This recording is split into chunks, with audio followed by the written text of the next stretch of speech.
దోస్తులు మనం ఇక్కడ ఒక పుణ్యక్షేత్రంకి వచ్చినాం. లక్ష్మీ నరసింహస్వామి టెంపుల్. ఇదేంటంటే మన పూర్వము ఇక్కడ 80 క్వార్టర్స్ ఇంకా 300 క్వార్టర్స్ అనేవాళ్ళు. అక్కడ లక్ష్మీ నరసింహస్వామి సాక్షాత్తు వెలిసిండ్రు. ఇక్కడ నిత్య పూజా కార్యక్రమాలు చేస్తున్నారు. ఇక్కడ వ్యవస్థాపక అధ్యక్షులు ఉన్నారు. వాళ్ళతో మాట్లాడి ఏమేమి చేస్తున్నారు ఇక్కడ కార్యక్రమాలు అడిగి తెలుసుకుందాం. నమస్కారం సార్. నా పేరు మారోజు ధర్మపురి ఆచారి, ఆలయ వ్యవస్థాపక ధర్మకర్త. ఓం గణేశాయ నమః. ఉగ్రం వీరం మహావిష్ణుం జలంతం సర్వతోముఖం శ్రీ శ్రీ శ్రీ శ్రీ పంచముఖి లక్ష్మీ నరసింహస్వామి ఈ ఆలయంకు నామకరణం చేయబడింది. ఇదే నామకరణంతో గత 6 సంవత్సరాల నుంచి ఈ దేవాలయము డెవలప్ చేస్తున్నాము. పూర్వము 30-40 సంవత్సరాల క్రితం ఇక్కడ దేవాలయం వెలిసింది. స్వయంభుగా వెలిసిన స్వామివారి అనుగ్రహంతో నాకు మా అమ్మ నాన్నలు ఇచ్చిన జన్మ, స్వామివారి నా మీద కృపతోటి నేను ఈ సత్సంకల్పంతో మందిరాన్ని డెవలప్ చేసుకుంటూ గత 6 సంవత్సరాల నుంచి ముందుకు వెళ్తున్నాము. ఫస్ట్ స్టార్టింగు ఇక్కడ షెడ్ చేయడం జరిగింది. తర్వాత అన్నప్రసాదం ఇష్టం జరపబడుతుంది. తదనంతరం ప్రతిరోజు అభిషేకం, ప్రతి శనివారము అన్నప్రసాదము. ఈ మధ్య నుండి అన్నప్రసాదం కంటే మొదలు యజ్ఞమోత్సవం జరపబడుతుంది. తదనంతరం అన్నప్రసాదము. అలాగే ఇప్పుడు కార్తీక మాసం నుంచి లక్ష్మీ నరసింహస్వామి అటువంటి నక్షత్రమైనటువంటి స్వాతి నక్షత్రం నాడు కళ్యాణోత్సవం జరపబడుతుంది. ఈ కళ్యాణోత్సవం నెల ప్రతి మాస కళ్యాణం జరపబడుతుంది.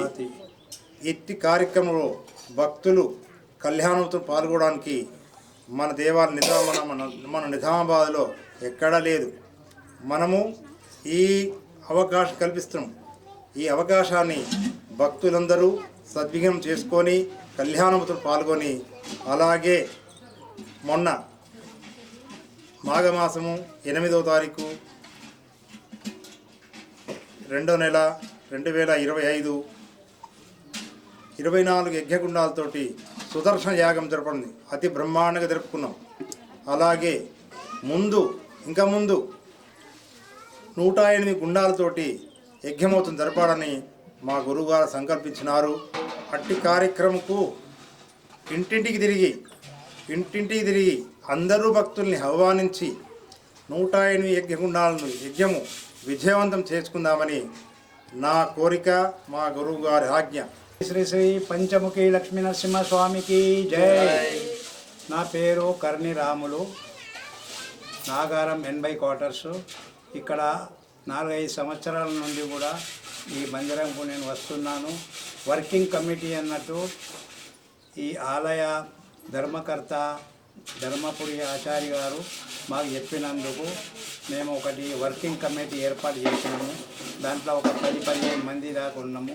మేమందరము మందిరము డెవలప్ గురించి కానీ ప్రతి శనివారం నాడు 1 గంట భజన చేస్తాము 11 నుండి 12 వరకు. తర్వాత మళ్ళీ యజ్ఞం జరుగుతుంది. తర్వాత మళ్ళా మహా ఆరతి, దాని తర్వాత భోజన కార్యక్రమం అన్నప్రసాదం జరుగుతుంది. కాబట్టి మీరందరూ భక్తులు గమనించేది స్వామివారి కృపకు పాత్రులు కావాలని మా అందరి యొక్క ప్రార్థన. జై లక్ష్మీ, జై శ్రీరామ్, జై శ్రీరామ్, జై శ్రీరామ్. వినంగా దోస్తులు, ఖచ్చితంగా వచ్చి దేవాలయం దర్శించుకొని ఎవరైనా విరాళాలు ఇవ్వాలనుకుంటే ధర్మకర్త ఇక్కడ వ్యవస్థాపకులు ఉన్నారు, వారిని కలవండి. కలిసేసి ఏమన్నా మీరు విరాళాలు ఇవ్వాలనుకుంటే ఇవ్వచ్చు.